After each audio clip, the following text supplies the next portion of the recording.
Okay.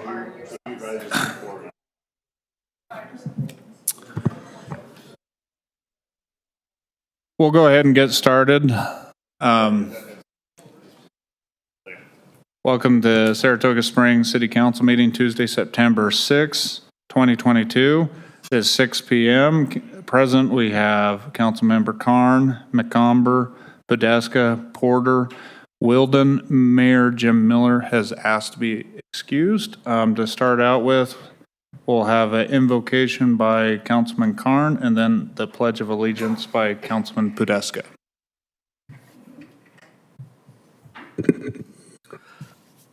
Our Father in heaven, we are grateful that we could be gathered here today as representatives of our city. We pray that as we discuss items on our agenda, that we will be led in making decisions that will be beneficial to our current and future residents. Father, we're grateful for the members of our community who help protect us, and pray that they'll be watched over, and do these things in the name of thy Son, Jesus Christ. Amen. Will everyone please rise and repeat the pledge of allegiance? I pledge allegiance to the flag of the United States of America and to the republic for which it stands, one nation under God, indivisible, with liberty and justice for all.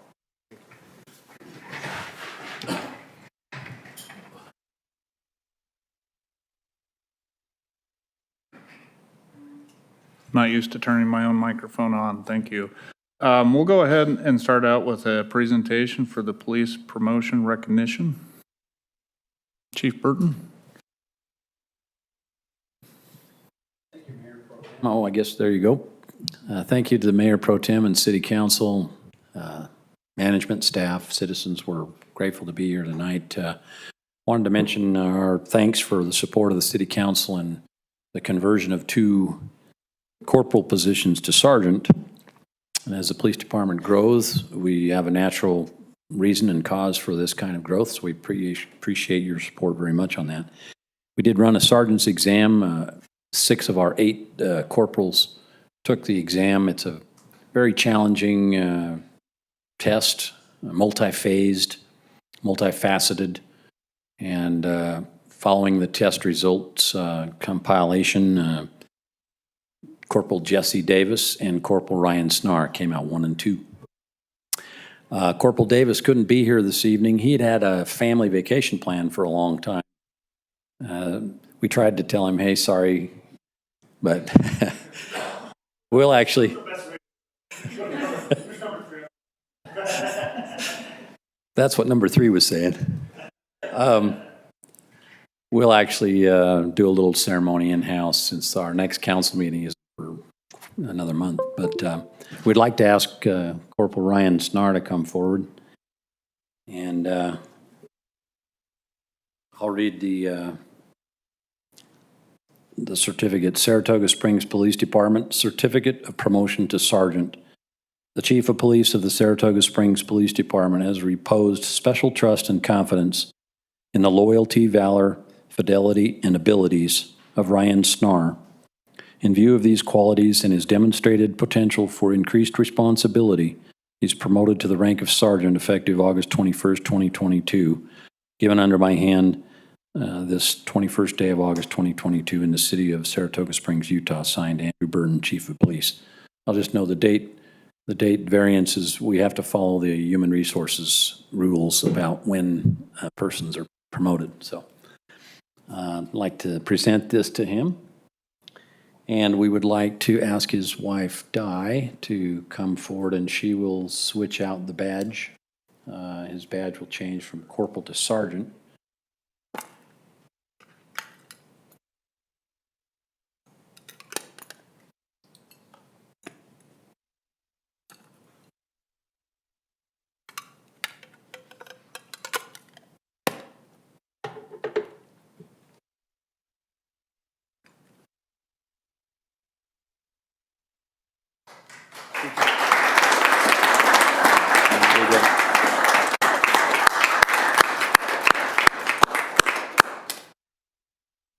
next on our agenda is the swearing-in ceremony and commissioning ceremony for one of our new officers. So I'd like to Carolyn Montilla to come forward. And I'd also ask the Mayor Pro Tem to come out front in order to swear her in. You will be the only one ever sworn in.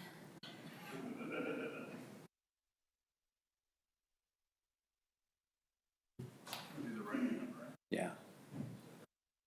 I state your name, I, Carolyn Montilla, do solemnly swear do solemnly swear that I will support, obey, and defend that I will support, obey, and defend the Constitution of the United States the Constitution of the United States and the Constitution of Utah, and the Constitution of Utah, and that I will discharge and that I will discharge the duties of my office the duties of my office with fidelity. with fidelity.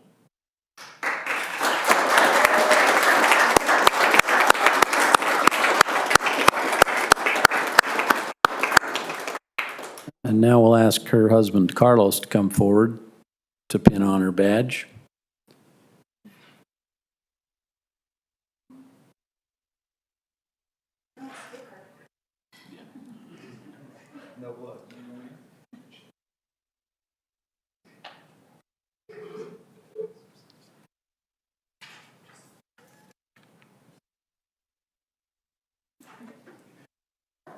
And then finally, we have her commissioning certificate. And I'll just quickly read that. It's similar to the other one, but this says Saratoga Springs Police Department, Certificate of Commission as a Police Officer. The Chief of Police of the Saratoga Springs Police Department has reposed special trust and confidence in the loyalty, valor, fidelity, and abilities of Carolyn Montilla. In view of these abilities and her demonstrated potential for increased responsibility, she is appointed as a police officer effective August 21st, 2022. Given under our hands the 21st day of August, 2022, in the city of Saratoga Springs, Utah, signed Jim Miller, Mayor, and Andrew Burton, Chief of Police.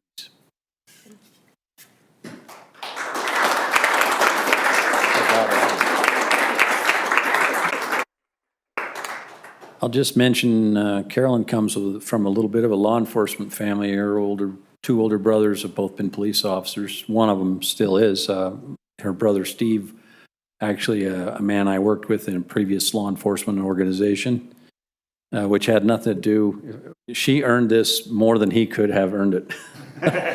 So the right to be an officer here at our agency, that is. So thank you very much. And if it's okay, Mayor, we'd like to be excused so we can go take some photos and stuff. Thank you. One question, does Sergeant Starr keep his four-legged partner now? I'm sorry? Does Sergeant Starr keep his four-legged partner? Well, normally he would because the canine assignment is a secondary assignment. We're about to retire that dog. It's got some medical problems and has to be retired. Sergeant Snar is a post-certified canine instructor, and he's about to become a post-canine judge. So we'll still be able to utilize his talents in that regard in training other officers and certifying others. Okay. Thanks. Any other? Okay.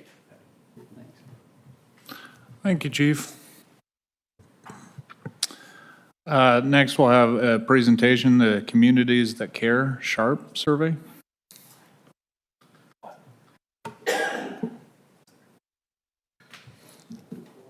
That's on. It's coming. It's worth it.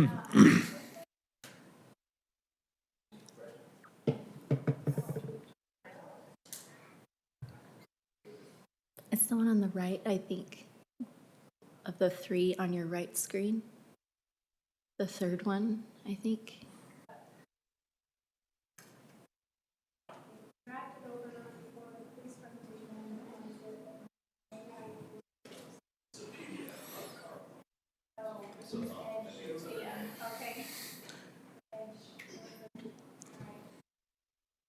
Are you okay advancing it for me, Sarah?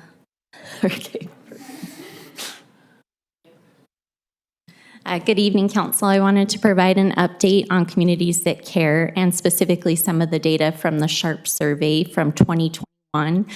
You might wonder why you're just getting information on 2021 data, but it was severely delayed. I will mention pandemic, and we'll just put an asterisk next to it because of that.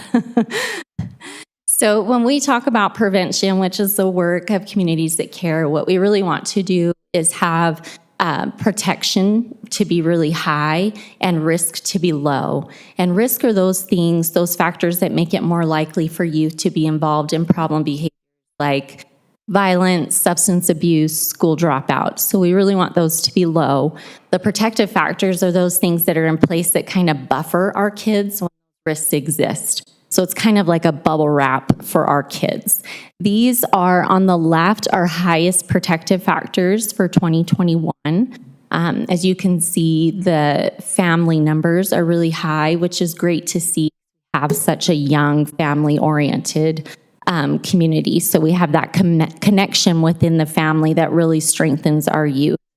On the other side, you'll see our highest risk factors, and those are those things that can lead to problem behavior. And even though we look at this 2021 data through the lens of a pandemic or out of a pandemic, these four are actually the same top four that we had in 2019.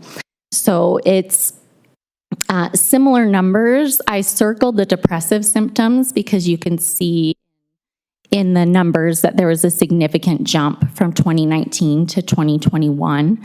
And depressive symptoms has been in our highest for a few years now. We've actually seen it across the state. That's something we're kind of putting an asterisk on, something we are already keeping an eye on, but we're really interested to see when we get our 2023 data, what that looks like. So we can kind of see, is this escalated because of the pandemic, more specifically being taken out of school, away from friends, such a change in environment, or if this is something that is really on the rise within our community. One thing to note with that is we were just awarded a grant from the United Way to implement their Everyday Strong campaign in our community. And what that is a training for adults. It can be family members, school staff, anyone who works or interacts with children, and it's training them on how to help build resilience in our youth. So that's something that we're really excited to implement so that we can see this risk decrease and more strengths come in on this factor. I knew you had a question. I was like, go for it. So that grant, that's fantastic. Is that something that we'll be working with the school to encourage teachers, administrators to participate in that? Or is it just that everyone just has to sign up or like on their own? That's a great question. So Alpine School District was actually on the board that created this Everyday Strong campaign with the United Way. So most staff has already been trained in it. However, we are invited PTAs to come and learn more so we can find out if this is something that we can do, like parent nights. We'll also be reaching out to our charter schools to find out if this is something they'd like their staff trained in, and also if we can provide it as like a parent night or something like that. That's fantastic. Thank you. Yeah. Yes. I guess, first of all, this is middle school and high school that does the SHARP survey? It's 6th, 8th, 10th, and 12th. Okay. And then you mentioned, and maybe you don't know the answer to this, but you mentioned the statewide, we're seeing the depressive symptoms increase. Are we on par with the state number? Are we doing better, worse, or? Specifically to depressive symptoms, it's pretty comparable. Even Utah County wide, it's pretty comparable, and they all saw that jump. So it's not just our community that saw that with the 2021 data. Okay. And then I wanted to give you a snapshot of substances. Oftentimes people want to know, or they have extra concern of what youth in our community might be using. There's two different data sets here. On the left is 30-day use rates. 30-day use is really more indicative of a regular use or a current use. And on the right is lifetime use. And lifetime use is more of a tried it, but not currently using. So that's why you'll see on the right side under lifetime, those percents are a little bit higher than the current use on the left.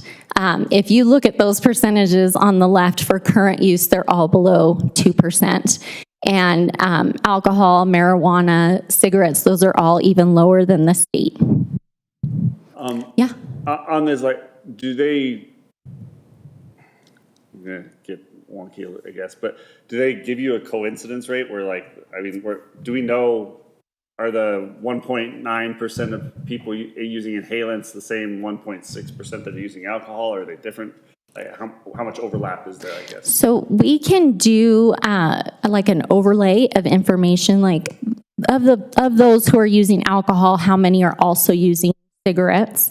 On a community level, we don't quite have the numbers to make that accurate. So the closest number we can get is actually on a district level, which is helpful, except if we compare our community to some on the east side of the district, it kind of skews it a little bit. But there are things that if you have a specific question, I can look into getting an overlay for you. I just also on this slide wanted to point out that if the youth were actually asked how many of their peers they thought were using these substances, and their perception was significantly higher. So for example, like alcohol, they said about 13% of their peers were using actively, and you could see it's actually below 2%. So it's just one of those interesting things. And I think sometimes as adults, we also might think, you know, we see one incident and we think it's, you know, a huge issue within our community. Educationally to the schools and stuff, you know, all about peer pressure, and if they realize that the peer pressure isn't as great as what they may perceive, then some people are like, yeah, this isn't something that everybody's doing, and I don't need to. Our board members actually talked about doing something kind of like a most don't campaign, just to kind of indicate most of us are not using these things. Most of us are not doing these things, and then promoting the positive of however most of us are, and indicating some of the positive things that our youth are involved in. Well, that's great. Yeah, that's a good point. I don't often show a graph like this because obviously, you know, when you put it up there, the wording is really small, but I wanted to show it to you because when we see a graph with the bar that high, it's either really good or not great, right? And I put a smiley face there because I want to make sure you know this is great. And this is the students reporting that their parents would think that it is wrong or very wrong for them to use substances. So I think when we look at how low our use rates are, this is a great indicator of why, because their parents think that it would be wrong, or at least they have that perception that their parents would think it would be wrong for them to use these substances. In contradiction to that, if you look on the far right, you can see that those bars are obviously much lower. And that question, we asked the youth if their parents had talked to them at least twice in the last year about rules regarding not using alcohol. And you could see that even though our youth are saying they know their parents think it was wrong, the parents aren't really being clear and actually communicating those rules to the youth. This question it's different than the other ones, though, Right. because they're asking wrong or way wrong ever. And this one is specific twice a year, where Right. you're not actually asking prescription drugs twice in the last year. You know, they This mentioned- one's specific to alcohol. yeah, but it's specific about that it's been with twice within the last year, where the other ones are just at any time. Anytime they say it's wrong or very wrong to smoke marijuana, use prescription drugs. So your percentage is going to come way down because kids don't really remember very well. Two, are they going to really remember that it was 2 times in the last 12 months? I don't think this is a great question. I think it'd probably be better just, is it parents feel it's wrong or very wrong to drink alcohol? So you're also a negative to a negative. So wrong or very wrong to not drink alcohol. You know what I mean? Well, they're asked, so I will tell you that the question on the left on, you know, if your parents would think it's wrong, very wrong, they're actually asked if their parents would think it's very wrong, wrong, Somewhat wrong. somewhat wrong, not wrong at all. So there's a rating scale. But does what I'm saying though? Yeah. Because I do the surveying for a living. This is my job, and so you have.